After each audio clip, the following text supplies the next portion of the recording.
भाई मोदी जी की, देश के प्रधानमंत्री जी की जो घोषणाएं हैं उन पर अमल होता दिखाई दे रहा है और उनकी लोकप्रियता दिन ब दिन बढ़ती जा रही है।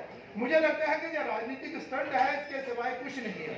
अब मुझे कोई कह रहा था कि भाई किसानों को समझाओ, भाई किसान तो समझे हुए हैं, नहीं ये जो प्रदर्शन कर रहे हैं इन्हें भी बताओ, भाई ये भी समझे हुए हैं, लेकिन इनकी मजबूरी है कि इन्होंने विरोध करना है, इसलिए जो विरोध कर रहे हैं। जैसे कि बताया भी गया कि भाई एक राज्य से दूसरे राज्य में भी किसान जा सकता है, कहीं कोई डिस्प्यूट पड़ता है, कोई लड़ाई झगड़ा पड़ता है तो आपको कोर्ट कचहरी के चक्कर काटने की जरूरत नहीं है।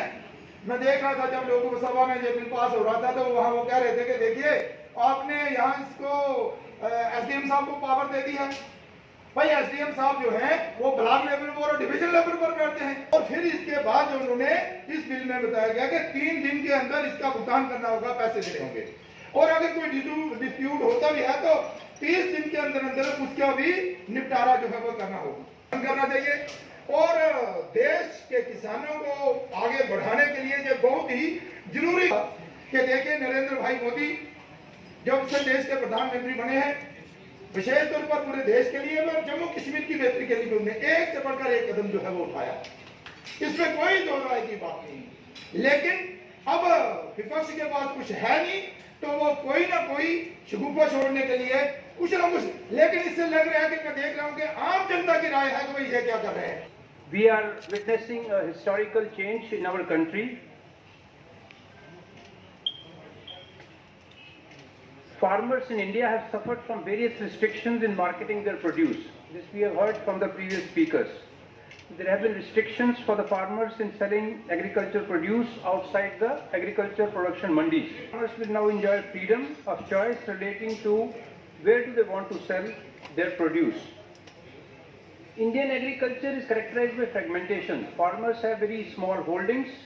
There are certain weaknesses, and this has made agriculture risky for a lot of people to manage their output. और ये आप पहले बिल को पढ़िए तो सही। अक्सर क्या होता है कि हम ये जो ब्रेकिंग न्यूज की जल्दी है उसमें समय नहीं मिलता। Contract farming and contract agreement is on crop. मैं पिछले 4 दिन से जिस सभा में जा रहा हूं बार बार ये बात रख रहा हूं। मेरा बयान कभी कभी छप जाता है, कभी कभी रिपोर्ट होता है, कभी कभी नहीं रिपोर्ट होता है, क्योंकि इस वक्त और बड़े विषय है, किसका कत्ल होगा, किसने क्या किया, तो इसलिए बात रह जाती है और हमारे पास नहीं समय नहीं। जमीन तो किसान दे ही रहा, जमीन किसान के पास है, वो फसल का कॉन्ट्रैक्ट हो रहा है और उस कॉन्ट्रैक्ट एग्रीमेंट इतना बढ़िया और इतनी सुंदरता से लिखा गया है कि उसमें ये प्रावधान है कि at any point of time he can terminate the contract. जरूरी नहीं है 5 साल उसको बांधने की जरूरत नहीं है। आप जब दे देते थे अपना खेत किसी को जोतने के लिए तो आपका क्या कंट्रोल था उसके ऊपर? कई ऐसे किस्से हुए जमीनें जब्त कर दी गई, दूसरे लोगों ने वापस ही नहीं की। अब एक नियम बन गया, so it is on crop, it is not on land. आप उस कॉन्ट्रैक्ट को टर्मिनेट कर सकते हैं और जिस स्थिति में उसने लिया होगा उस स्थिति में वो आपको वापस दे। पैडी की देखेंगे तो वो भी उसी तरह से पैडी की पहले यूपीए के 9 से लेके 14 तक 2494 लाख मीट्रिक टन और अगली टर्म में 14 से 19 तक 2887 लाख मीट्रिक टन। अब आ जाइए, कहा जा रहा है कि साहब ये सारी व्यवस्था इसलिए हो रही है कि सरमायादार जुड़े हुए हैं, बीजेपी के साथ जुड़े हुए हैं, सबके साथ। वो लेटरल एंट्री का मैंने लाया था, कानून मैं नहीं लाया था, पार्लियामेंट तो कहा जा लगा कि अब संघ वालों को लगाया जाएगा सेक्रेटरी को। अभी नवीन चौधरी जी बेचारे इतनी मेहनत करके आईएएस बने, इनको पता इतना आसान है, उसमें प्रावधान है कि मापदंड वही रहेंगे इवन फॉर लेटरल एंट्री और यूपीएससी के थ्रू होगा। तो कोई भी बात आपको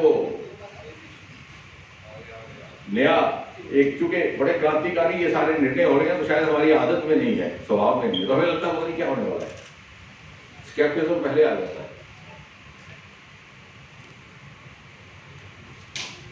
जहां तक प्रोक्योरमेंट का संबंध है, मैं सिर्फ 2 प्रदेशों का उदाहरण देता हूँ। तो मियाँ बीवी राजी, तो राइट टू इक्वालिटी है, वो भी हम नहीं पढ़ते। 42 के 41 क्या है? आप कैसे वंचित कर सकते हैं 72 साल की आजादी के बाद किसी व्यक्ति को उसके मौलिक अधिकार से कि वो किस तरह का कंट्रैक्ट में एंटर होना चाहता है कि नहीं चाहता?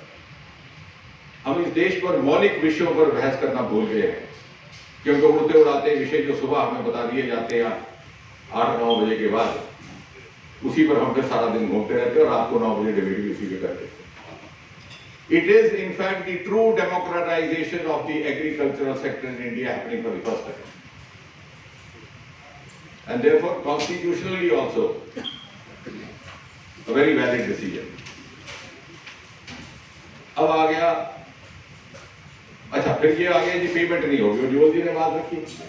प्रावधान में ये है कि पहले तो अगर कोई खरीदता है सवाल ये तो कंट्रैक्ट के अलावा, तो same day payment, and if not with in 3 working days, अगर कोई प्रोसीजर बताता है।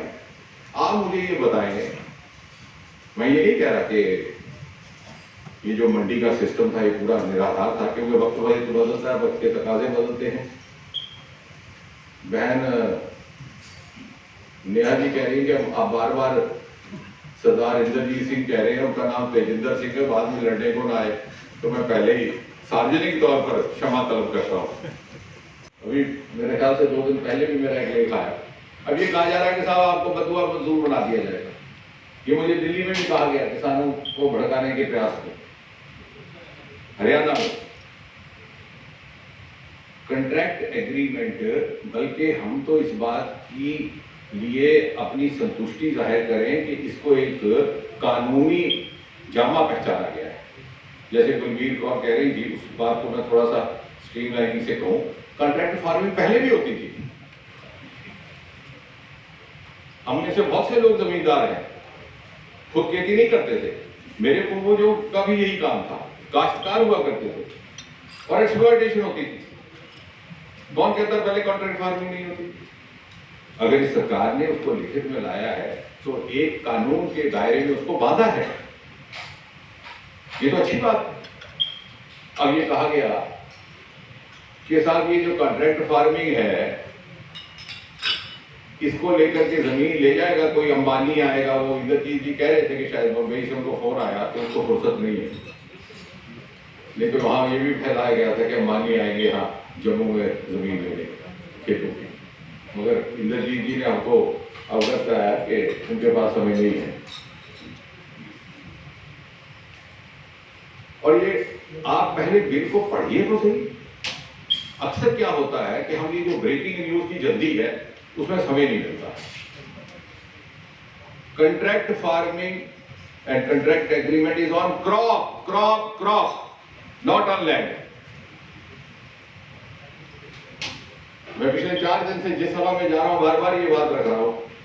मेरा बयान कभी कभी छप जाता है, कभी कभी रिपोर्ट होता है, कभी कभी नहीं भी रिपोर्ट होता है, क्योंकि इस वक्त और बड़े विषय है, किसका कत्ल हुआ, किसने क्या किया, तो इसलिए बात रह जाती है और हमारे पास नहीं समय।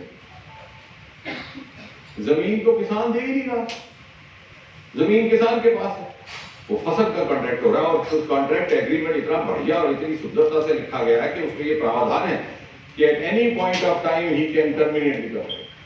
जरूरी नहीं हो 5 साल उसको बांधे से रखनी। आप जब दे देते थे अपना खेत किसी को जोतने के लिए तो आपका क्या कंट्रोल था उसके ऊपर? यही ऐसे कैसे हुए जमीनें जब्त कर दी गई, दूसरे लोगों ने वापस ही नहीं की। अब तो एक नियम बन गया, so it is on crop, it is not on land. आप उस कॉन्ट्रैक्ट को टर्मिनेट कर सकते हैं और जिस स्थिति में उसने लिया होगा उस स्थिति में वो आपको वापस देगा। यह आपकी इच्छा है, जैसे इंद्रजीत जी कह रहे थे, गुरमीत जी कह रही थी।